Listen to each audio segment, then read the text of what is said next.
नमस्कार. शोभाच मराठी चॅनलमध्ये तुमचं स्वागत आहे.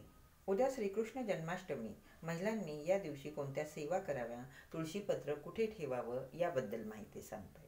जन्माष्टमीचा उपवास केल्याने आपल्याला 1000 एकादशी केल्याचं फळ मिळतं. जास्तीत जास्त या दिवशी सेवा करावी, तुळशीची पूजा अर्चा करावी. मात्र या दिवशी तुळशीचं पान तोडू नये, तुळशीला जल दूध अर्पण करू नये. तुळस ही भगवान विष्णूंना अतिशय प्रिय आहे.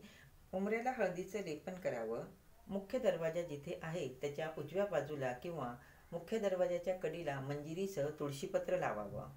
जन्माष्टमीच्या दिवशी रात्री भगवान बाळकृष्णांना तुळशीपत्र अर्पण करावं. बाळकृष्णांना 21, 101, 1000 जेवढे शक्य होईल तेवढं तुळशीपत्र अर्पण करावं. तुळशीपत्र अर्पण करताना ओम नमो भगवते वासुदेवाय नमः या मंत्राचा जप करावा. दुसऱ्या दिवशी त्यातलं एक तुळशीपत्र तुम्ही तिजोरीत किंवा देवघरात ठेवावं.